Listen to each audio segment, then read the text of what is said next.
Overcoming fear before the U.S. citizenship test. Learn English and civics naturally. Welcome back to Pathway to Citizenship.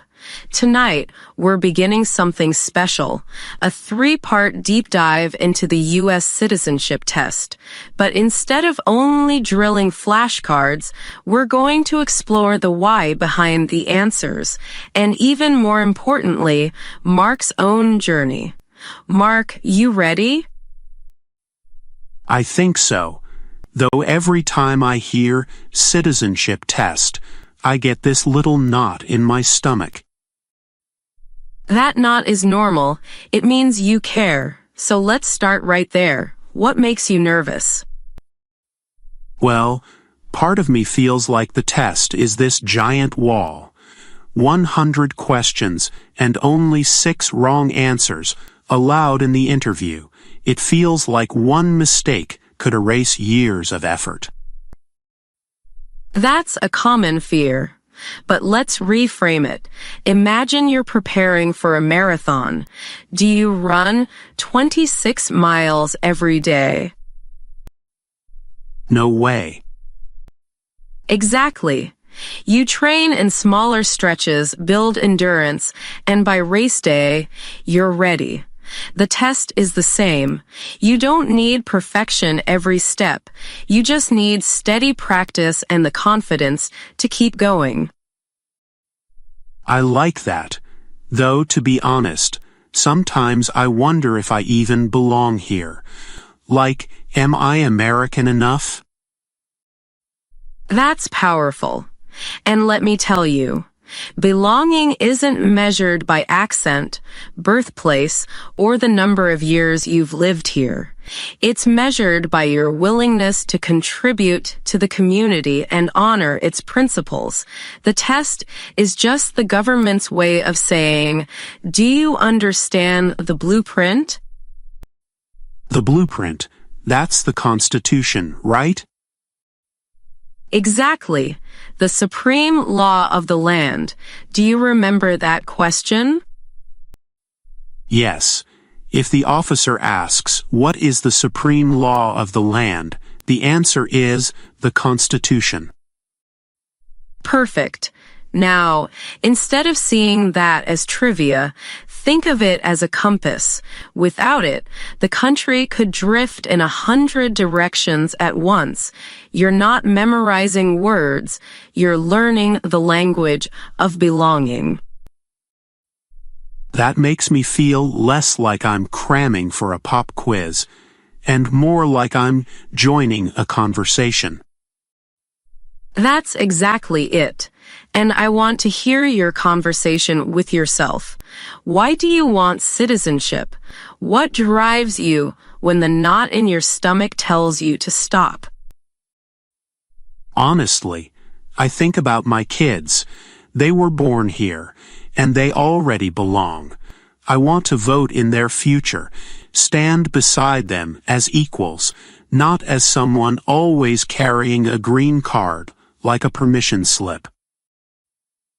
That's a beautiful motivation. And remember, the test reflects that spirit.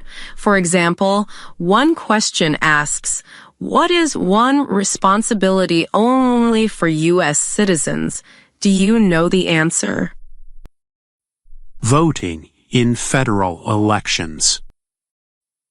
Exactly. And you just said it yourself. You want a voice in shaping your children's future. That's not just passing a test, that's living the responsibility. I never thought about it that way. Mark, here's the secret. When you tie the answers to your story, they stick. You'll never forget voting as a responsibility because it's woven into your motivation. That feels so much more natural than flashcards. Good. Now let's have a little fun.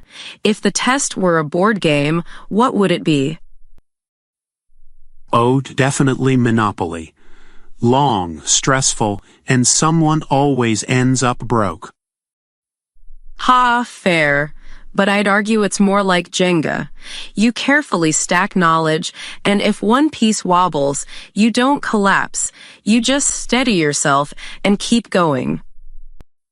Okay, I like that better, though sometimes my tower feels pretty shaky. That's why we're here, to make it sturdy, and tonight we'll start building piece by piece with your motivation as the foundation. Let's get practical now. The test isn't just history, it's about feelings too. For example, how did you feel when you first held a U.S. flag? Honestly, a little awkward, like I was borrowing someone else's symbol. That's honest, but think of the question, why does the flag have 13 stripes? Because there were 13 original colonies. Right, and why does the flag have 50 stars? For the 50 states. Perfect. But the deeper meaning is unity. Different states, different people, stitched together into one design. Just like your story, different roots, but sewn into the fabric of America. That's actually kind of moving. That's the idea. Citizenship isn't just paperwork, it's identity. Tell me, when you imagine standing at your oath ceremony, hand over your heart, what do you see? I see my kids smiling. I see myself finally being able to say, "This is my country." That's powerful. And the test questions are like stepping stones to that moment. For example, what do we show loyalty to when we say the Pledge of Allegiance? The United States. Exactly. But imagine saying those words as a citizen. It's not rote, it's personal. I think that's what I'm craving. To not just live here, but to belong here. And that craving gives you energy. Think of the question, what is one promise you make when you become a United States citizen? To be loyal to the United States. Yes, and you already feel that loyalty in your heart. The test isn't measuring how American you look, it's measuring how deeply you understand those promises. That makes me less afraid of the questions. Good. Let's role play a bit. Imagine I'm the officer. I ask, what is the rule of law? It means everyone must follow the law. Great. Now make it yours. Say it like you're teaching your kids. Okay. Even the president has to follow the law, just like you have to follow the rules at school. Perfect. That's not just an answer, it's a life lesson. That felt good. See? When you connect answers to your story, you stop fearing the test and start owning it. Yeah, but sometimes I still hear this voice in my head saying, "What if I fail?" Then let's answer it with another question. When do we celebrate Independence Day? July 4th. Correct. Do you know how many immigrants have celebrated their own Independence Day the moment they passed the test? Millions. Some failed once, even twice, but they got back up. Failing a step doesn't erase the journey. It just proves your determination. That's encouraging. Good. Because this isn't just about you passing. It's about you stepping into a legacy of people who fought, studied, stumbled, and kept going until they belonged. I want that. And you'll have it. Every answer you practice is like another brick in the road to that ceremony. Tonight, you've already laid a dozen.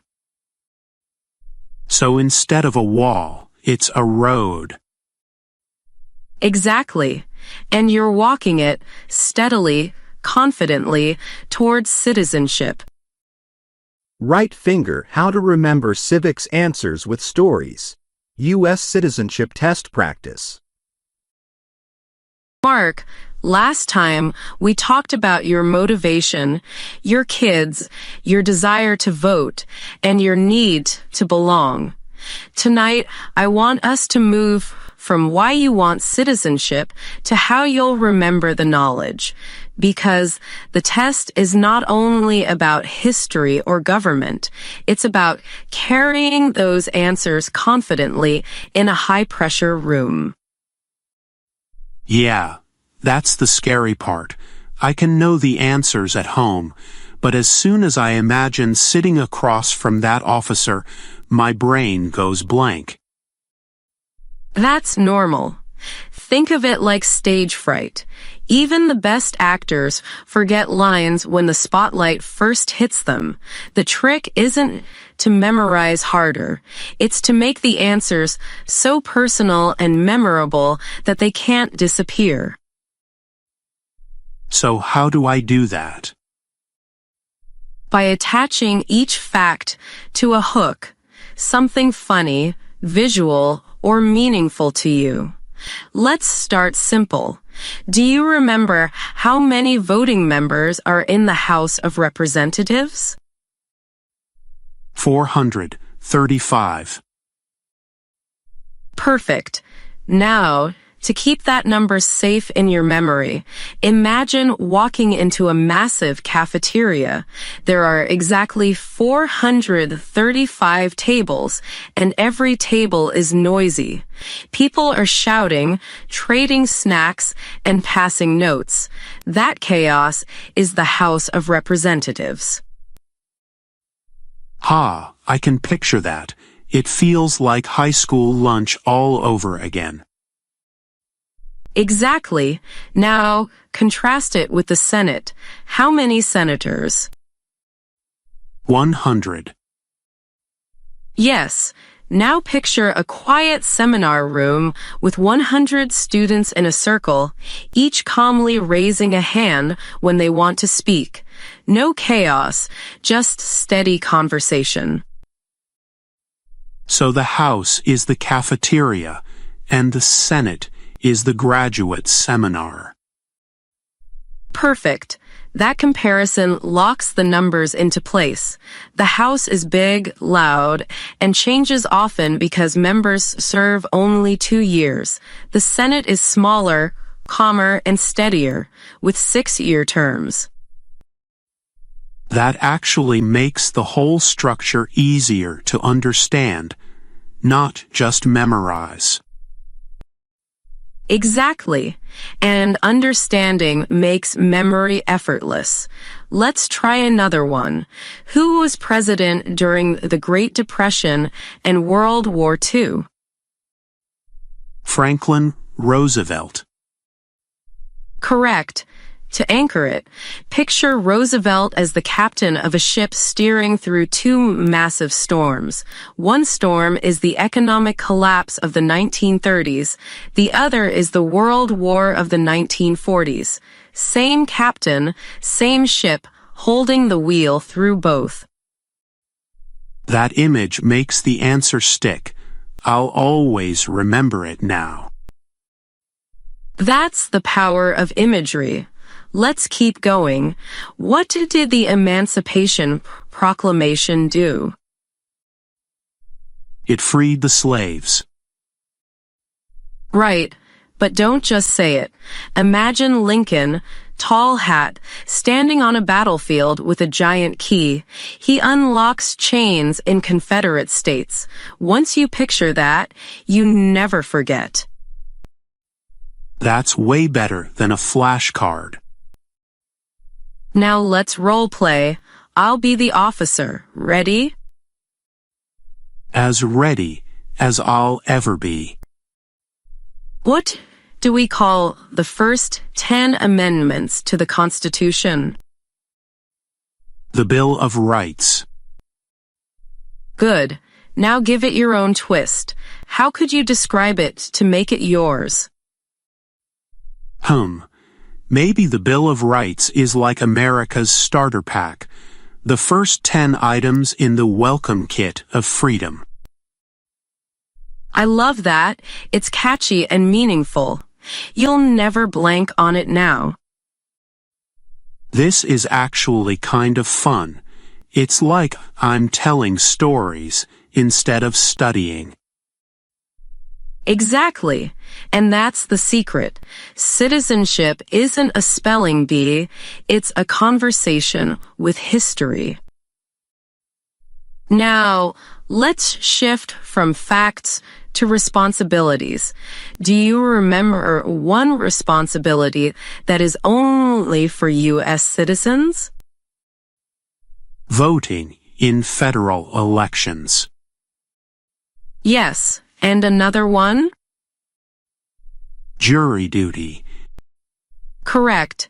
Now, jury duty doesn't sound glamorous, right? Honestly, no, everyone I know groans about it. Fair.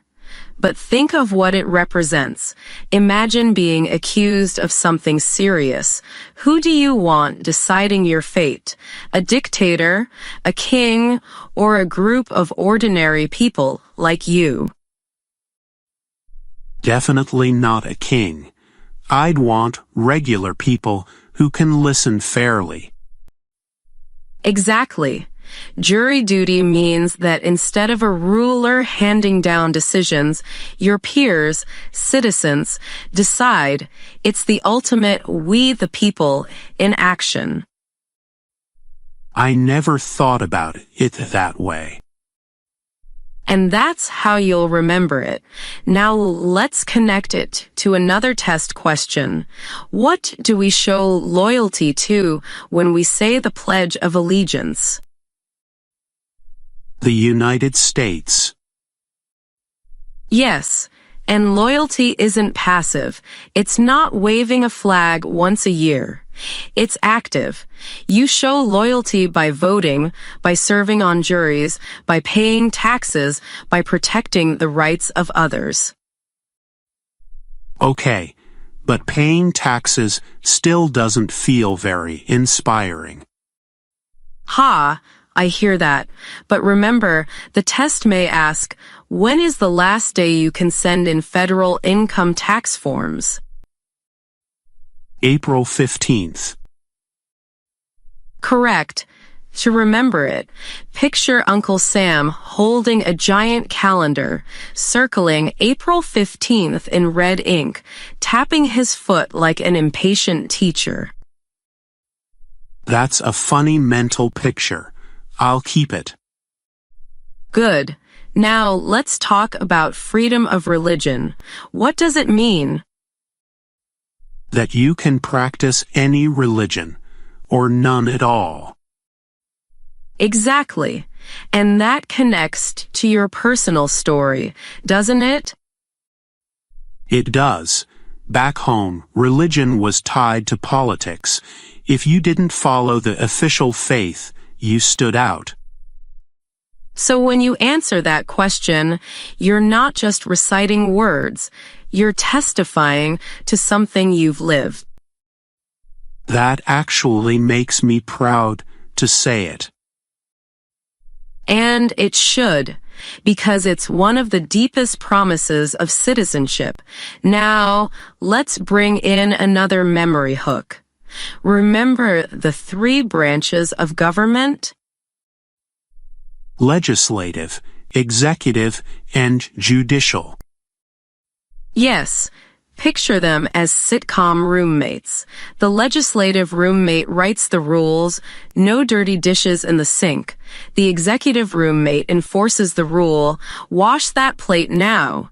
And the judicial roommate interprets, well, technically, that's not a dirty dish. It's soaking.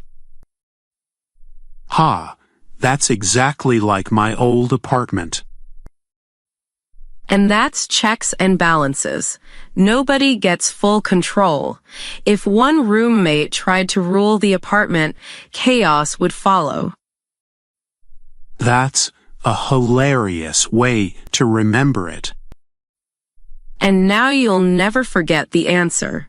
What stops one branch of government from becoming too powerful? Checks and balances. Yeah, that's going to stick forever. Perfect, because that's the point, turning stress into memory and memory into confidence. Honestly, I feel like I'm finally seeing the test as more than just trivia. Exactly. It's not trivia, it's a roadmap to the values you already live by. Right finger master the U.S. citizenship interview. Confidence, history, and heart. Mark, you've built such a strong foundation. You've tied answers to stories, connected them to your motivations, and learned how to carry them with confidence. Tonight, let's push further. Let's explore some of the trickier history questions that sometimes trip people up. Oh no, the trick ones. You're making me nervous already. Don't worry. We'll turn them into stories too. For example, who was the first president? George Washington. That one I know. Good. But instead of leaving it at a name, picture Washington as the pilot of a brand new airplane called America. Nobody had ever flown it before. There was no manual, no flight plan. He was the first one at the controls. That's a good picture. Risky too. Exactly. And that risk is why the test asks about him. The founders weren't superheroes. They were real people making bold choices. Now here's another. What is one thing Benjamin Franklin is famous for? He was a diplomat? Yes, and to lock it in, imagine Franklin with his kite and key, discovering electricity, but also carrying a passport. He wasn't just the kite guy. He helped convince France to support the American Revolution. Okay, so he was both a science nerd and a political networker. Exactly. And the test doesn't care about every detail, just that you know he played an important role. Now, here's one more. What territory did the United States buy from France in 1803? The Louisiana Territory. Perfect. Imagine America as a teenager who just doubled their room size overnight. Suddenly, the country had way more space, stretching all the way to the Rocky Mountains. So like moving from a studio apartment to a mansion. Exactly. And now you'll never forget. I see what you're doing. You're making history feel like a cartoon in my head. Guilty as charged, but cartoons stick better than lists. You're right. I'd remember a cartoon mansion way faster than Louisiana Purchase 1803. And that's the key. By the time you're in the interview, your mind won't be flipping through flashcards. It will be flipping through stories, images, and feelings. Let's switch gears and practice role play. I'll be the officer again. Remember, they usually ask up to 10 questions, and you need 6 correct to pass. Ready? Let's do it. Question 1. What did the Declaration of Independence do? It announced our independence from Great Britain. Correct. Now, can you make it yours? It's like America's breakup letter to Britain. It's not me, it's you. Ha, exactly. And now you'll never forget. Question 2. Name one war fought by the United States in the 1800s. The Civil War. Good. Picture it, one house divided against itself, brothers fighting brothers. That image reminds you why it was such a turning point. That hits home. Question 3. Who wrote the Declaration of Independence? Thomas Jefferson. Correct. Imagine Jefferson as the designated scribe at a meeting where everyone was shouting ideas. He's the guy writing them all down. That makes sense. Question 4. What is freedom of religion? You can practice any religion, or none at all. Beautiful. And for you, that's not just a definition, it's a life experience. Yeah, saying that answer out loud almost feels emotional. And that's exactly the kind of authenticity that shines in the interview. Remember, the officer isn't just checking if you can spit out facts. They're listening for understanding. So they want to hear my confidence, too. Absolutely. Think of it like singing. You can hit all the right notes, but if you sing timidly, the audience doesn't feel it. If you sing with conviction, the room believes you. That's a great way to put it. Let's keep going. Question 5. What is the economic system in the United States? A market economy. Good.